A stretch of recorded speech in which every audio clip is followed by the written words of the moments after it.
அதிகாலை தமிழ் நேயர்களுக்கு வணக்கம். இப்போ நம்ம திரைவிமர்சனத்துல பார்க்க போற படம் இல்ல, வெப் சீரிஸ் வந்து காக்கி சர்க்கஸ். ரிமாண்ட் முடிஞ்சு போறக்குள்ளேயும் இந்த புத்தகத்தை முழுசா படிச்சிருக்கும். இந்த புத்தகத்துல இருந்து ஏதாவது ஒரு கேள்வி கேட்பேன். கையில ஒரு புக்கை கொடுத்து திருந்துக்கிறானா திருந்திடுவாங்களா? அடி உதவுற மாதிரி வருமா?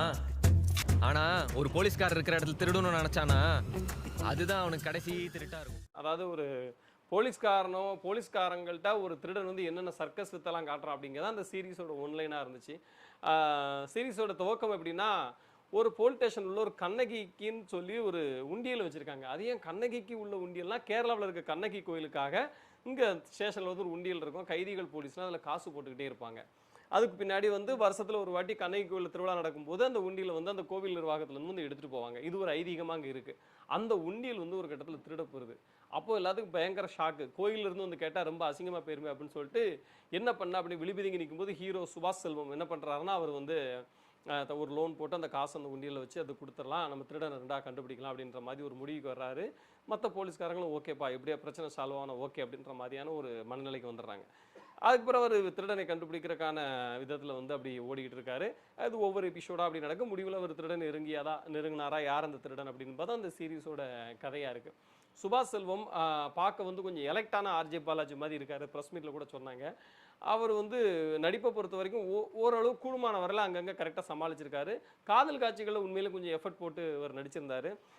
கதாநாயகியுடைய அந்த காதல் போர்ஷன் இன்னும் கொஞ்சம் அதிகப்படுத்திருக்கலாம்னு தோன்ற அளவுக்கு அது ரொம்ப இன்ட்ரெஸ்டிங்காக எழுதப்பட்டிருந்துச்சு. அவங்களும் நல்லா நடிச்சிருந்தாங்க ஹீரோயினும். முனிஷ்காந்தோட கேரக்டர் வந்து எனக்கு ரொம்ப பர்சனலாக பிடிச்ச கேரக்டர். என்னென்னா, ஜெயிலில் இருக்க கைதிகள் போலீஸ் எல்லாத்தையும் புத்தகம் படிக்க சொல்லி வற்புறுத்தக்கூடிய ஒரு போலீஸ் அதிகாரியாக அவர் வராரு. அது ரொம்ப ஓரளவு இன்ட்ரெஸ்டிங்காக இருந்துச்சு. என்னன்னா, அதை வந்து கதையோட திரைக்கதையோட கரெக்டாக கனெக்ட் பண்ணியிருந்தால் ரொம்ப சூப்பராக இருந்திருக்கும். அந்த இடத்துல இயக்குனர் வந்து அமீன் ஷாரிப் வந்து மிஸ் பண்ணிட்டாரு. அதை கொஞ்சம் செஞ்சுருந்துருக்கலாம் அப்படிங்கிற நமக்கு தோணுச்சுது.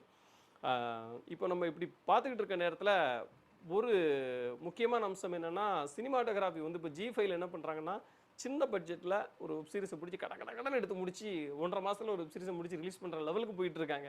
அதனால் சினிமாட்டோகிராஃபி ரொம்ப சிக்கனமாக தான் இருந்துச்சு. இந்த சிக்கனத்தை தெரியாத அளவுக்கு ஓரளவு சினிமாட்டோகிராஃபர் வந்து மேனேஜ் பண்ணி போயிட்டே இருந்தார். விபின் பாஸ்கருடைய பேக்ரவுண்ட் ஸ்கோர் வந்து ஓரளவு சீரிஸை வந்து எலிவேட் பண்ணி கொடுத்துக்கிட்டே இருந்துச்சு. சின்ன சின்ன குறைபாடுகள் தெரிஞ்சால் கூட பெரிய அளவில் அது ஒரு பெரிய குறையாக நம்ம கண்களுக்கு தென்படவில்லை.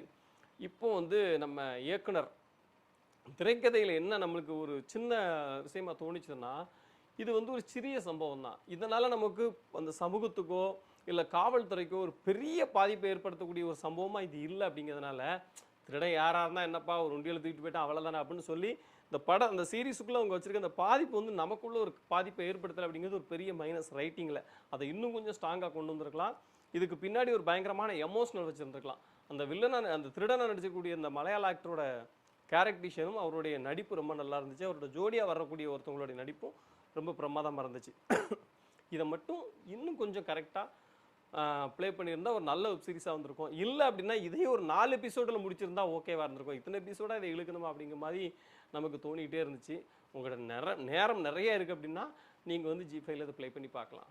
மற்றபடி பெருசாக உங்களுக்கு எந்த சர்ப்ரைஸும் கொடுக்குமா அப்படின்னா இல்லை. நன்றி, வணக்கம்.